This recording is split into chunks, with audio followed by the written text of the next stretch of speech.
So the next case I asked you to look at is the International Airport Center case.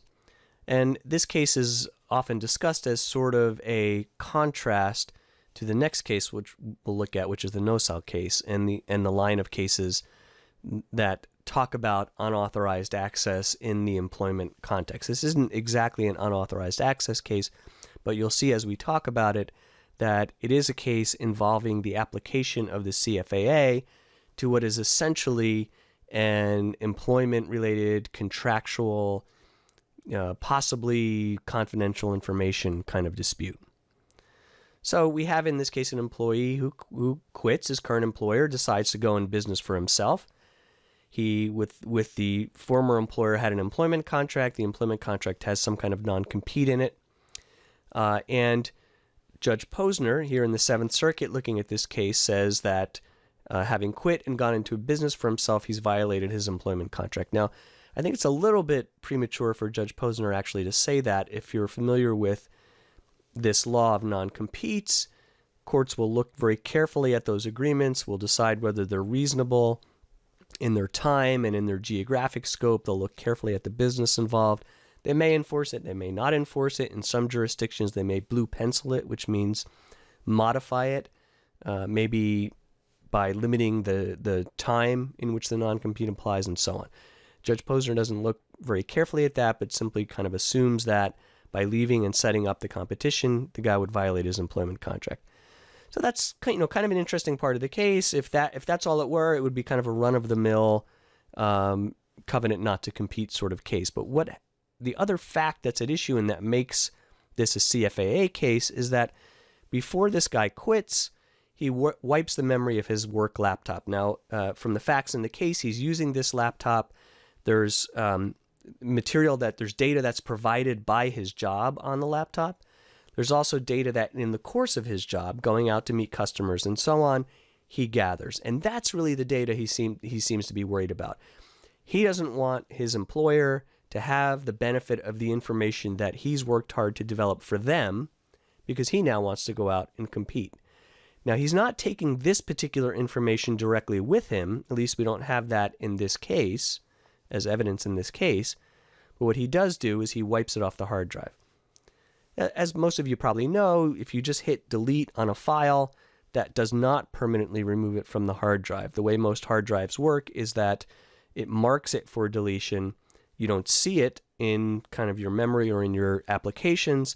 Eventually it might get overwritten, but if it's not overwritten, it's relatively easy to recover. You can, though, relatively cheaply and easily use a program that will actually erase all traces of it from the hard drive, and that's what this guy did. He really does not want them to have access to this data, so he completely wipes it off the laptop. And so here the former employer brings a civil claim. Remember that the CFAA allows for civil causes of action as well as criminal. Our focus in this module is computer crime, but the same kind of principles of interpretation will apply. And the claim here is based on transmission. So the claim is that he transmitted code, in other words, this erasure program, that intentionally causes damage, the destruction of the data, in violation of the CFAA. So one of the really interesting issues in the case is this question of transmission. And interpreting this portion of the statute, Judge Posner says transmission, and because the employee says, well, I didn't transmit anything. I used a program. It's a program I installed on the computer, or perhaps a program I used on a floppy disk. Of course, we don't really use floppy disks anymore. We might put it on a USB stick. More likely, we would download it. It would be resident on the hard drive. Posner says, look, none of that matters. Transmission could include transmission from a distance over the internet. Transmission could include putting a floppy disk into a computer and launching the program that way. There's a very interesting holding. I think it's a part of the case that if it were analyzed more carefully, knowing how computers work and how applications interact with an operating system, I would think this part of the holding is not really carefully thought out and is too broad. It would mean then that any application program would be a transmission, and I don't really think that's probably what the statute is intended to cover. nevertheless, that's the way Posner looks at this piece of it. The other interesting piece, and that is in some ways more relevant for what we're thinking about in this lecture, is this question of access. Now here, the portion of the statute is without authorization, not in excess, but without authorization. And so the issue is, well, this employee had this laptop from his employer. Was it without authorization? And Posner says, yes, it was, because as soon as the employee decides that he's leaving, as soon as he indicates that he's leaving, his agency relationship is terminated. He's no longer acting as an agent of the company. He's acting for himself. And once that happens, then the employee is acting without authorization. Here, by the way, is Judge Posner. Some of you may know Judge Posner in the Seventh Circuit is a very kind of highly regarded jurist. He's very much known for his work on law and economics. Many of his opinions explicitly reference law and economics. This one doesn't quite do that, but he's very much thinking about kind of the consequences, the economic policy consequences of the decisions that he's making.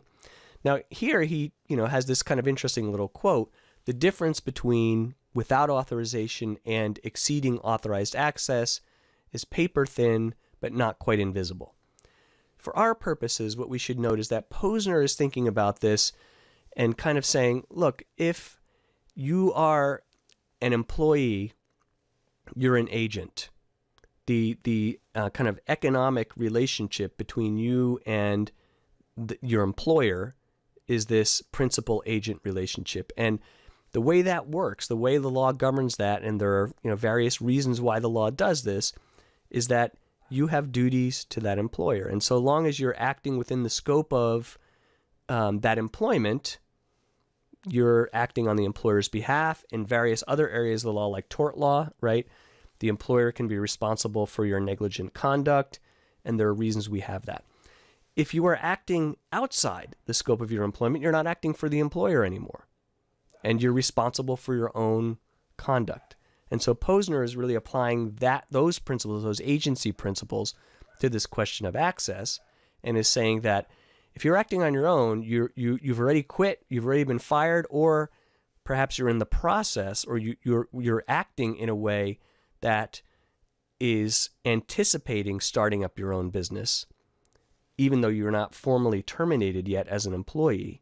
You're no longer acting as an agent. In fact, he doesn't quite reference this, but there is a body of case law that says you could be liable in a civil claim for breach of fiduciary duties for that time during which you are acting on your own behalf to set up your own business. So what he's suggesting is when you're doing that, you're acting outside of whatever authorization you have as an employee.